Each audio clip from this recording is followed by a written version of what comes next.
Now at 5, we have some tips to help make sure your gifts from Christmas don't end up in the hands of thieves. Plus, how a nonprofit in Joplin is helping people with car troubles who can't afford the repairs. And Israel's military predicts the war in Gaza will continue for months. I'm Michael George with the ongoing calls for a ceasefire. The 4 states' most watched news starts now. A caution from area law enforcement officers: all those empty Christmas packages might be a beacon for potential thieves. This is KOAM News at 5. I'm Dow Quick. Though you might be enjoying those new gifts received on Christmas, the packages can send a signal that might open your house up to a burglary. Empty boxes left out to be picked up by sanitation workers can give away items of value you might have received. The Cherokee County Sheriff's Department says this is an important time to remind residents about the dangers of potential theft. However, the holidays aren't the only time thefts can happen. This time of year especially, I would say we haven't had as many instances this year as in years past reported, but it's certainly an issue, and it's not specific to the holidays. It happens year round. So those tips to safeguard your packages, those are true throughout the year. The sheriff recommends breaking down all boxes before disposal and taking photos of belongings such as jewelry that will help people and help the police be able to identify them if they are stolen. Higher Power Garage in Joplin provided more than $50,000 worth of free labor for car repairs this year. Single parents, low-income families, and individuals are supported by that initiative. More than 300 repairs were done in 2023. They also sold 20 low-cost cars, vehicles that are donated by the community, fixed, and then sold for $500.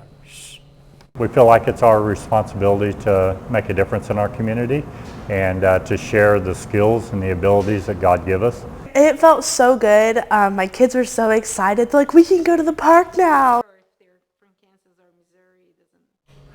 Higher Power Garage also offers personal finance and basic automotive maintenance classes. You can find more information on how to apply and how to support the programs on our website. Of course, that's KOAMnewsnow.com. Cloudy and chilly out there. Chief Meteorologist Doug Heddy. Yeah, it's also windy, so it makes it feel colder than what it actually is. Of course, we had all the rain on Christmas Eve into yesterday morning. Now the clouds, we do have a couple little showers trying to spit out there a little bit. 42 in Joplin, it's 41 in Pittsburgh. Our temps are going to drop back as we go through the evening hours, but you can really see Yates Center, Iola, Chanute all sitting into the 30s at this point in time, and it makes it feel even colder when you factor in the wind. So you get the wind chill. It makes it feel like 30 to about 36 degrees. All right, if you look at the radar, you see the rain, you see the snow. It's not really reaching the ground as of yet. It's evaporating before it gets down to the surface, but this will start to actually make it to the ground a little bit later on this evening. Plus, we're going to get some snow, which is going to be mixing in. So we're going to be breaking this all down for you here in just a bit. See you soon. Thanks, Doc. Authorities say a small home is destroyed after an overnight fire in Commerce, Oklahoma.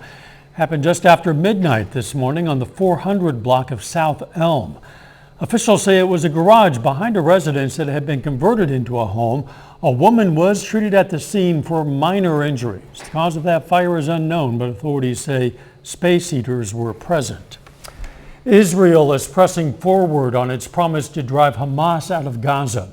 Airstrikes are shifting to the central part of the enclave while the hospitals there overflow. The White House is continuing its efforts to both protect civilian lives and free the Israeli hostages. Michael George has the latest developments. Even as pressure builds for a ceasefire, Israel's military chief predicted the war in Gaza will likely continue for months, saying there are no shortcuts to dismantling a terrorist organization. But while Hamas leaders hide in underground tunnels, civilians are in the line of fire. The World Health Organization says Gaza's hospitals are near a breaking point. It's nonstop, 24 hours a day, serious and critical injuries coming in, and a very small staff to help them. U.S. Secretary of State Antony Blinken met with Israeli officials in Washington to discuss the conflict and how to free Israeli hostages who have been held in Gaza since the October 7th rampage.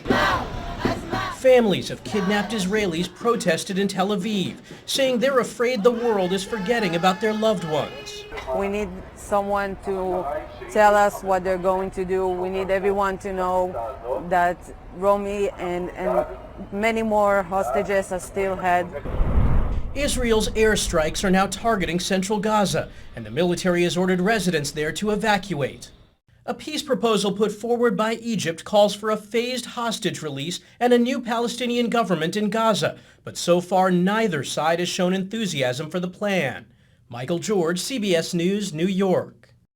Israel's defense minister says the conflict has now spread to 7 fronts, including Lebanon, where battles with Hezbollah militants have intensified. U.S. forces early this morning carried out airstrikes on a militant group based in Iraq. President Biden ordered the strikes, which are believed to have killed a number of militant fighters. The move was in retaliation for a drone attack on an air base used by U.S. troops. That attack wounded 3 Americans, one of them critically. The Iraqi government condemned the U.S. airstrikes, calling it a hostile act, but the Biden administration says it's going to do what it takes to protect U.S. personnel based in that region. Still ahead, the price of a return.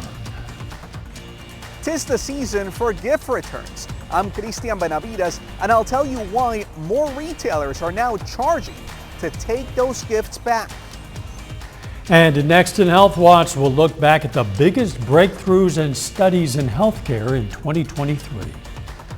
Topping today's Health Watch, the numbers are rising for young onset dementia. Although early dementia is thought to be dictated by genetics, new research has indicated that lifestyle also plays a role. Young onset dementia refers to the cognitive decline that one experiences years before signs of dementia set in. For some, that can come as early as the age of 30. The study found some of the more surprising risk factors are social isolation, hearing loss, and low vitamin D. Electronic soil could offer a new way to feed the world. Researchers in Sweden developed a system tailored to hydroponic farming, which grows crops in water rather than soil. They found that barley plants grow about 50% more when their roots are electrically stimulated.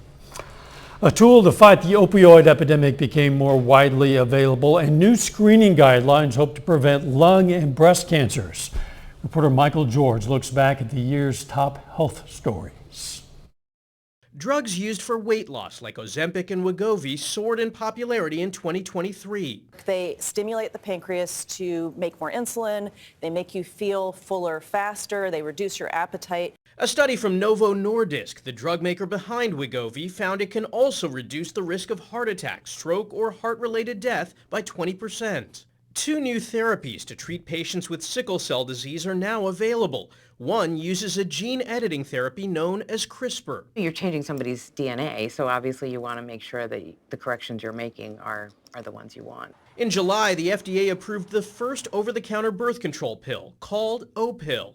2 months later, the agency approved Narcan as the first over-the-counter medicine that can reverse opioid overdoses. If it's in the store, in the aisle, right next to ibuprofen, it really also helps to reduce stigma. CVS pulled phenylephrine from shelves after an FDA advisory panel decided the popular decongestant likely provides no more relief than a placebo. Talk to your local pharmacist, local provider, about what the alternatives are. The fight against Alzheimer's disease received a boost when the drug Leqembi received regulatory approval. Trials show it slows early progression by about 27%. Updated COVID-19 vaccines that target recent variants became available in September, though just a small fraction of Americans have gotten the shot. I know folks want to leave COVID in the rearview mirror, but unfortunately it is still here. Protection became available against RSV for the first time. Pregnant women and older adults can receive a vaccine, while the antibody shot Beyfortus helps prevent the virus in babies. As you know, the near death of Buffalo Bills player Damar Hamlin during a football game in January spurred a national movement to teach more people CPR. Screening guidelines for breast and lung cancer were updated in hopes of saving more lives. The American Cancer Society lowered the age for a yearly low-dose CT scan to 50 for people who smoke or formerly smoked a pack a day for 20 years, or 2 packs a day for 10 years. And the U.S. Preventive Services Task Force now says women should begin regular mammograms at the age of 40 rather than 50. Michael George, CBS News, New York. Now from America's deadliest wildfire in 100 years to arrests in a couple of high-profile cold cases. We're going to take a look back at some of the news that made national headlines this year tomorrow night at 10. A little bit later, what new data shows about this year's holiday spending. Plus, we're going to get a little bit of light rain and snow as we go through the overnight hours. We're going to look at that coming up. Well, it turned out to be a cloudy, dreary day for us today. Of course, we had the rain on Christmas Eve. Christmas Day, kind of dreary as well and cloudy out there for us today. We've had a few little sprinkles, mainly in our northern counties, but most of us are dry. It looks good. This is our Indigo Sky Casino and Resort Tower Cam, of course, just outside of Seneca, Missouri. And we're not going to see much in the way of sunshine, at least over the next couple days. All right, look at the light showers in green, light snow in blue. Most of this is not reaching the ground as of yet. As we saturate the atmosphere, we'll start to see it reaching the ground. Most likely Bourbon County, Allen County, we are seeing a little bit of light snow out there as the humidity is just a little bit higher. But we're going to see these bands of light showers working through, and then additional ones continue to work in as we go through the overnight hours tonight. But most likely we're seeing this hit the ground from Yates Center, Iola, just to the west of Fort Scott. And if we track farther south, it's mainly just light showers once you get from Pittsburgh, Oswego, down towards Chatopa. But look at this big storm system. So from Jacksonville all the way up through the Great Lakes, wraps around into our area of low pressure. You can see our big upper level low, and it's really going to sit on us as we go through the next few days. So we're going to have the cooler temperatures, we're going to have the clouds, and we are going to have some bands of light showers and some snow showers. But look at our humidity. So it's pretty low once you get in our southern counties, under 50%. So that's why the rain's not reaching the ground. But once you get just west of Fort Scott, north of Parsons, you can see it gets in the 80s and 90s. So the humidity is quite a bit higher, and we'll see the entire area, our humidity going up later on tonight. Temperatures cold, mainly into lower 40s. And of course you add the wind, it makes it feel colder. Outside 7th and range line, we have that southerly wind at 10, which makes it feel like 36. And our winds are going to stay kind of breezy in that 10 to 15 mile per hour range tonight and then once again tomorrow. So already we have wind chill factors making it feel like to your skin, 26 in Yates Center, 24 in Iola, and those are going to stay on the low side as we go through the next 24 to 36 hours. But random showers this evening, a few light little snow showers mixing in. Let's go through time. We'll stop at 9 p.m. In the green, mainly light rain. In the pink, you're getting a little bit of a rain-snow mix. So the heaviest, which is going to be very light, pushes into our eastern counties after midnight. And the late tonight, we get some light snow showers into the morning hours that rotate in and just kind of work through all day long. So here's 2 p.m. We can go into tomorrow evening, still some light snow showers, mainly on the Missouri side, and then kind of dying down as we get into the overnight hours for us tomorrow night.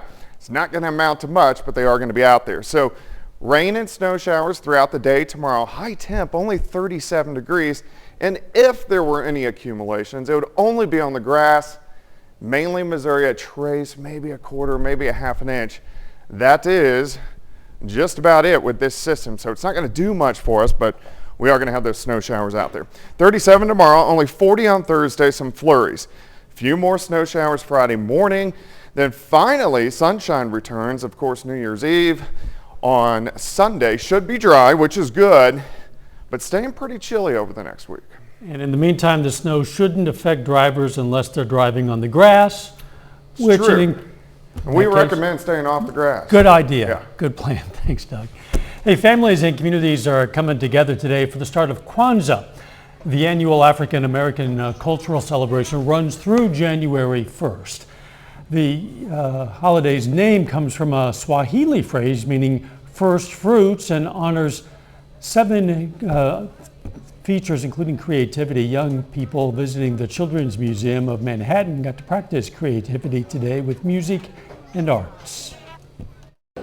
Drumming is one of the ways in which a family can choose to celebrate the holiday, as well as singing, dancing, and storytelling.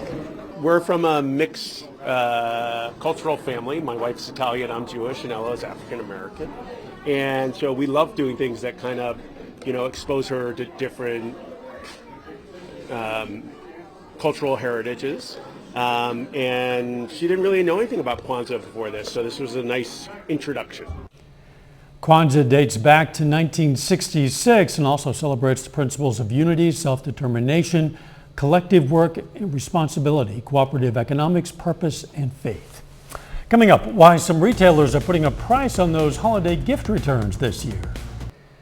Topping today's Consumer Watch, the holiday season drove up U.S. retail sales for the end of the year, but at a slower pace than the same time last year.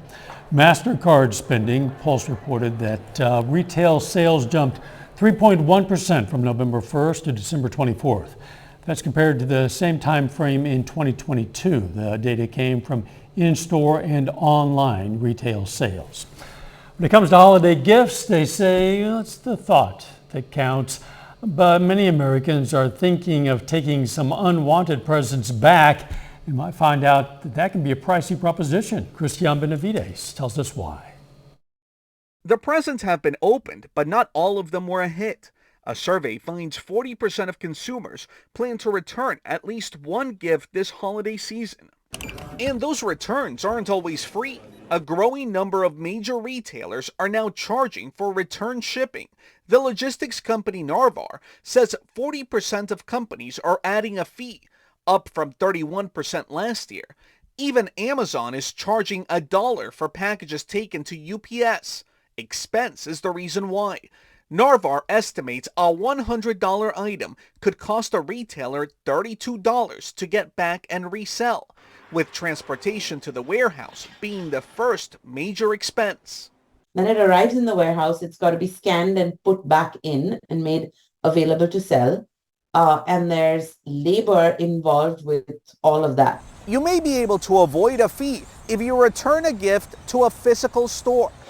Amazon won't charge if the item is taken to a Whole Foods or Kohl's store. If you are thinking about making a return, make sure that you don't open any packages, leave all tags in place. Things like that can really help expedite your return and make sure you get the full value back. Samantha Gordon with Consumer Reports says most retailers allow returns until the end of January, but there are exceptions for electronics. That return window might be a lot smaller. Apple, for instance, only gives you until the middle of January, and Best Buy is the same. And of course, the most important thing is a receipt to make sure you get back the value of your gift.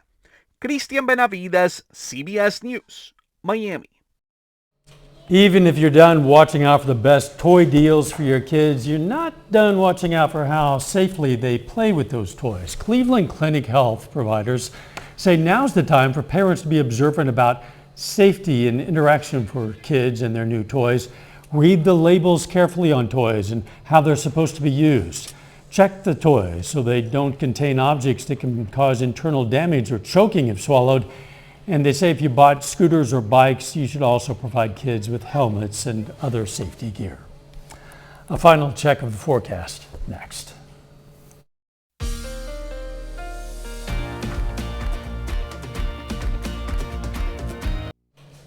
Next on the CBS Evening News, why your long-lost luggage might be someone else's treasure. Then on KOAM News at 6, Integris Health says some patient information has been breached by a cyber incident. Plus, we're going to have more on how Joplin's Higher Power Garage has been able to help people in need this past year. And we're going to learn about the history of an art project based on another town that became a town itself. Right out to stay with us for the CBS Evening News and then KOAM News at 6. Most of this month had been unseasonably warm, but it's feeling chilly out there at the moment. It has been kind of cold over the past couple days, and for us tonight, we are going to drop back into the upper 20s. We are going to have some very light rain and snow showers. It should not amount to much, but we continue with light rain and snow showers tomorrow. Cold day, high temp of only 37 degrees. Thanks for joining us. CBS Evening News is next. And of course, we're going to be right back here for KOAM News at 6. See you then. Let's make it a great evening.